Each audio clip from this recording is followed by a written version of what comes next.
आज हम बनाएंगे सात्विक थाली यानी प्योर वेज थाली। इसमें लहसुन और प्याज का इस्तेमाल हम बिल्कुल भी नहीं करेंगे। आप किसी भी व्रत में, पूर्णिमा में या फिर पंडित जी के लिए भी इसे बना सकते हैं या नवरात्रि में भी इसे ट्राई कर सकते हैं। रेसिपी पसंद आए तो सब्सक्राइब करें मेरे चैनल को, लाइक करें, शेयर करें और बेल आइकन को प्रेस करें लेटेस्ट अपडेट के लिए। Hello viewers, welcome to my channel Geetanjali classic cuisine. सबसे पहले बनाएंगे छोले। इसके लिए मैं ले रही हूँ 250 ग्राम के करीब छोले और इसे मैंने रात भर के लिए भिगोया है। छोलों को कुकर में डाल लें, कप पानी डालें और अब इसमें डालें सेंधा नमक। साथ ही हम कुछ गरम मसाले डालेंगे, तेज पत्ता डालें, बड़ी इलायची डालें और छोटी इलायची। आप चाहें तो इसमें टी बैग्स भी डाल सकते हैं अगर आपको कलर ब्राउन चाहिए तो। अब इसे कवर करें और मीडियम फ्लेम पे 4 से 5 विसिल आने तक कुक करें। कुकर को खुद से ठंडा होने दें, उसके बाद हम चेक कर लेंगे। तो छोले हमारे अच्छे से पक चुके हैं। अब चलते हैं नेक्स्ट प्रोसेस की ओर। अब एक कढ़ाई में डालेंगे तेल, साथ ही हम डालेंगे इसमें 1 से 1.5 चम्मच घी। आप चाहें तो पूरे छोले घी में भी बना सकते हैं। घी के गर्म होते ही हम इसमें डालेंगे पहले हींग, उसके बाद 1 चम्मच जीरा। जीरा के चटकने के बाद हम इसमें डालेंगे अदरक और हरी मिर्च। तो आप जितना तीखा खाते हैं उतना हरी मिर्च डालें और अदरक को ग्रेट करके डालें। अब इसमें डालें 1 कप टमाटो प्यूरे। मैंने 4 मीडियम साइज़ के टमाटर लिए हैं और उसे ग्राइंड कर लिया है और उसे ही इसमें मिक्स कर रही हूँ। थोड़ी देर फ्राई करने के बाद अब हम इसमें डालेंगे हल्दी पाउडर, लाल मिर्च पाउडर, काली मिर्च का पाउडर और अब इसे मीडियम फ्लेम पे लगातार चलाते हुए थोड़ी देर फ्राई करें। और अब बारी है इसमें सेंधा नमक डालने की। मिक्स कर लें इसे और 1 चम्मच भरकर कश्मीरी रेड चिली पाउडर डालें। ये तीखा नहीं होता है, इससे कलर बहुत ही बढ़िया आता है। और अब बारी है उबले हुए छोले डालने की। तो सारे छोलों को इसमें मिक्स कर लें, तेज पत्तों को बाहर निकाल दें और अब इसे मीडियम फ्लेम पे 4 से 5 मिनट तक हमें फ्राई करना है। और अब मैं इसमें डाल रही हूँ भुना हुआ जीरा पाउडर और भुना हुआ धनिया पाउडर। तो ये 2-2 बड़े चम्मच मैंने इसमें डाला है। इससे ग्रेवी थोड़ी सी थिक बनेगी। फ्लेम को मीडियम ही रखें और इसे भी मिक्स कर लें। अब छोले वाला पानी जिसमें हमने उबाला था उसे इसमें मिक्स कर लें। मिला लें इसे अच्छे से और कवर करके लो फ्लेम पे 5 से 6 मिनट तक हमें कुक करना है। और अब हम इसमें डालेंगे 1 चम्मच गरम मसाला पाउडर,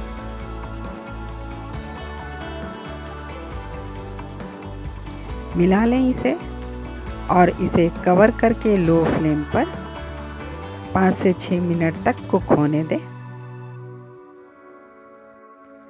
तो अब हम इसे चेक कर लेते हैं। छोले बनकर तैयार हो गए हैं। ग्रेवी भी थोड़ी गाढ़ी हो गई है और कलर भी बहुत अच्छा है। तो अब फ्लेम को बंद करें। अब बनाएंगे आलू गोभी की सूखी सब्जी। इसमें मैंने आलू और गोभी को इस तरह से टुकड़ों में कट कर लिया है। तेल गर्म हो गया है तो आलू और गोभी को पहले हमें फ्राई कर लेना है। तो फ्लेम को मीडियम रखें और इसे फ्राई करें। इसे बहुत ज़्यादा फ्राई नहीं करना, बस 2 से 3 मिनट। तो आलू और गोभी फ्राई हो चुके हैं। इसे अब हम प्लेट में निकाल लेंगे। और अब हम मसाले तैयार करेंगे। इसके लिए मैं ले रही हूँ 2 चम्मच दही और इसमें डालें धनिया पाउडर, जीरा पाउडर, आधी छोटी चम्मच काली मिर्च पाउडर, लाल मिर्च पाउडर और साथ ही हल्दी पाउडर। इन सबको मिक्स करें। मसालों को पहले से हमने इसलिए तैयार करके रखा है ताकि जब हम इसे फ्राई करें तो ये जले ना, इसलिए आप इसे पहले से तैयार कर लें। जिसमें हमने गोभी को फ्राई किया था मैं उसी कढ़ाई का इस्तेमाल कर रही हूँ और उसमें डालें 1 चम्मच घी, जीरा डालें और उसे चटकने दें। ग्राइंड किए हुए अदरक डालें और हरी मिर्च डालें। आप इसे ग्राइंड करके भी डाल सकते हैं। अब बारी है दही वाले मसाले ऐड करने की, तो इस वक्त फ्लेम को लो कर दें और इसे फ्राई करें ताकि दही है वो फटे ना। मसालों को अच्छे से फ्राई होने के बाद हम डालेंगे इसमें टोमेटो प्यूरे। तो 2 टमाटरों को ग्राइंड कर लें और उसका प्यूरे बना करके मिक्स करें। अब इसे फ्राई करें और अब डालें सेंधा नमक और इसे भी मिक्स करें। फ्राई किए हुए आलू और गोभी को अब हम इसमें मिक्स करेंगे और फ्लेम को मीडियम ही रखें और इसे भी फ्राई करें। फ्लेम को लो कर दें और ढककर 3 से 4 मिनट तक इसे कुक होने दें। 5 मिनट के बाद हम इसे चेक कर लेंगे। तो गोभी की सब्जी बनकर तैयार हो गई है। हमने इसमें पानी का इस्तेमाल नहीं किया था क्योंकि हमें सूखी सब्जी बनानी थी, लेकिन अगर गोभी अंदर से चिपकने लगे और जलने लगे तो आप थोड़ा सा पानी स्प्रिंकल कर सकते हैं और इसे फिर से कवर करके कुक कर सकते हैं। तो गोभी की सब्जी भी बनकर तैयार है। अब फ्लेम को बंद करें और थोड़ी देर इसे ढके रहने दें। बनाएंगे मटर पनीर। इसके लिए मैं ले रही हूँ 200 ग्राम पनीर और 100 ग्राम मटर। ये मैंने फ्रोज़न मटर लिया है, आप चाहें तो ताज़े मटर भी ले सकते हैं। पैन को गर्म करें और उसमें डालें तेल और साथ ही हम डालेंगे थोड़ा सा घी। तेल के गर्म होने पे हम डालेंगे इसमें जीरा और 1 चम्मच भर के कश्मीरी रेड चिली पाउडर। इसे डायरेक्ट ऑयल में ही डालें, इससे कलर बहुत बढ़िया आता है। और इस वक्त फ्लेम को बिल्कुल लो रखें, नहीं तो मसाले जल सकते हैं। अब हम इसमें डालेंगे टमाटो प्यूरे। तो यहाँ पे 2 टमाटरों को हमने ग्राइंड करके प्यूरे बनाया था। अब फ्लेम को लो ही रखें और इसे फ्राई करें। अब डालेंगे सूखे मसाले। तो मैं यहाँ डाल रही हूँ 1 चम्मच धनिया पाउडर, 1 चम्मच जीरा पाउडर, आधी छोटी चम्मच काली मिर्च पाउडर और इन सबको मिक्स कर लें। फ्लेम को मीडियम कर लें और इसे लगातार चलाते हुए फ्राई करें। थोड़ा सा हल्दी पाउडर भी मिक्स कर लें और इसे भी मिला लें। सेंधा नमक डालें, मिला लें इसे। मसालों के अच्छे से फ्राई होने के बाद हम इसमें डालेंगे काजू और मेलन सीड का पेस्ट। तो काजू और मेलन सीड को ग्राइंड कर लें और इसमें मिक्स करें। मसाले अच्छे से फ्राई हो गए हैं और ऑयल भी सेपरेट होने लगे हैं। तो इस वक्त डालेंगे हम फ्रेश क्रीम। तो ये घर की बनी हुई मलाई है जिसका मैं इस्तेमाल कर रही हूँ, आप चाहें तो बाज़ार वाली भी डाल सकते हो। थोड़ी देर फ्राई करने के बाद हम इसमें ऐड करेंगे 1 चम्मच चीनी। तो ये टेस्ट को बैलेंस करने के लिए है क्योंकि हमने इसमें बहुत सारा टमाटर डाला है। और अब बारी है इसमें हरे मटर डालने की। तो आप चाहें तो मटर को पहले से उबाल करके भी रख सकते हैं और उसे डाल सकते हैं। अब मिला लें इसे और अब इसमें डालेंगे पनीर और इसे मिक्स करें। तो इसे बहुत हल्के हाथों से मिक्स करें, नहीं तो पनीर के टूटने का डर रहता है। और अब डालें इसमें पानी। तो ग्रेवी जितनी गाढ़ी चाहिए उसी के अकॉर्डिंग पानी डालें। और मैंने जिसमें मेलन सीड और कैशियो को ग्राइंड किया था उसी मिक्सी में मैं धोकर पानी डाल रही हूँ। गरम मसाला पाउडर डालें और इसे मिक्स करें और कवर करके बस 1 से 2 मिनट तक हमें इसे कुक करना है। और सबसे एंड में हम डालेंगे कसूरी मेथी। तो हाथों से इस तरह से मसल कर कसूरी मेथी इसमें ऐड करें और इसे मिक्स कर लें और कवर करके इसे छोड़ दें और फ्लेम को बंद करें। तो हमारा मटर पनीर भी बनकर तैयार हो गया है। और अब कुछ मीठा हो जाए तो इसके लिए मैं बना रही हूँ मखाने की खीर। कढ़ाई को गर्म करें और उसमें डालें 1 चम्मच घी और इसमें हमें मखानों को फ्राई करना है। तो यहाँ मैं ले रही हूँ 200 ग्राम मखाने। फ्लेम को मीडियम रखें और इसे लगातार चलाते हुए फ्राई करें। अब हम चेक कर लेते हैं मखाने अच्छे से फ्राई हुए हैं या नहीं। आसानी से टूट रहे हैं यानी मखाने फ्राई हो चुके हैं। अब हमें लेना है हैवी बॉटम पैन और इसमें डालेंगे 1 कप पानी। इससे क्या होता है कि जब भी हम खीर बनाते हैं तो वो नीचे से जलते नहीं हैं। हाँ, मैं ले रही हूँ 1.5 लीटर फुल फैट मिल्क और उसे तब तक उबालें जब तक कि दूध गाढ़ा ना हो जाए और तब तक मखानों को हम ग्राइंड कर लेंगे।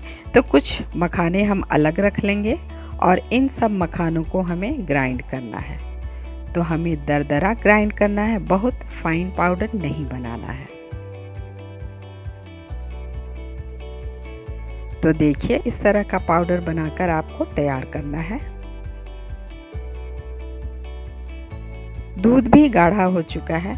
अगर आप फुल फैट मिल्क का इस्तेमाल नहीं कर रहे हैं, टोन्ड मिल्क का इस्तेमाल कर रहे हैं, तो आप उसमें थोड़ी सी मलाई भी डाल सकते हैं।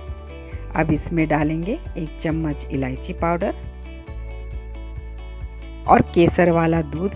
तो दूध में 4-5 धागे केसर का डालें और थोड़ी देर रखें तो हमें ये कलर मिल जाता है। अब मिक्स करें इसे। अब डालें चीनी। अब इसे अच्छे से मिला लें। फ्लेम को लो टू मीडियम पे रखें और अब इसमें डालें जो हमने ग्राइंड करके मखाने रखे थे और इसे मिक्स कर लें और इसे भी थोड़ी देर पकने दें। और अपनी पसंद की ड्राई फ्रूट्स डालें और आप चाहें तो उसे पहले से रोस्ट करके भी डाल सकते हैं। और जो मखाने हमने साइड करके रखे थे वो भी लास्ट में डाल दें। अब बस 1 से 2 मिनट इसे कुक करें और फ्लेम को बंद करें। तो बहुत ही गाढ़ा और मलाईदार मखाने का खीर भी बनकर तैयार हो गया है। फ्लेम को अब बंद कर दें। और अब बारी है जीरा राइस बनाने की। तो कुकर में डालें 1 चम्मच घी और अब डालें इसमें 1 चम्मच जीरा।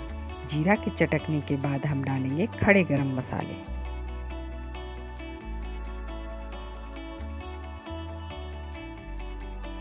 और यहाँ मैं ले रही हूँ लॉन्ग ग्रेन राइस, जिसे मैंने पहले से धोकर और थोड़ी देर के लिए भिगो कर रखा था। इसमें ऐड करें और मीडियम फ्लेम पे थोड़ी देर इसे फ्राई करें।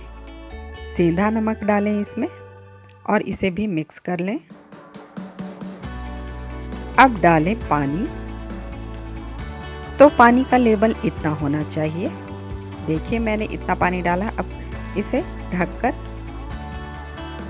1 विसल आने तक कुक करें। फ्लेम को मीडियम रखें और 1 विसल आने पर इसे बंद करें और इसे खुद से ठंडा होने दें। ठंडा होने के बाद अब हम इसे चेक कर लेते हैं। तो जीरा राइस भी बनकर तैयार है और देखिए ये कितना खिला खिला बना है। और अब बना लेते हैं खीरे का रायता। इसके लिए मैं ले रही हूँ दही। कोशिश करें कि दही बिल्कुल फ्रेश लें, खट्टी दही का इस्तेमाल ना करें।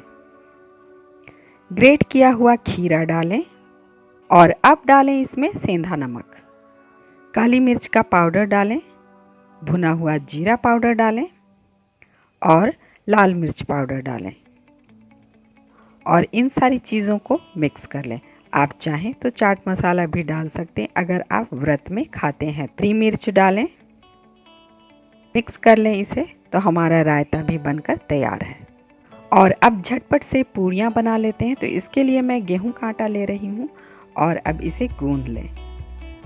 तो पूरियों के आटे को बहुत सॉफ्ट ना बनाएं, इसे सेमी सॉफ्ट ही रहने दें इस तरह से। और पूरियों को बेलकर झटपट से इसे फ्राई कर लें। तो हमारी पूरियाँ भी रेडी हो गई हैं। तो चलिए अब हम प्लेट लगाते हैं।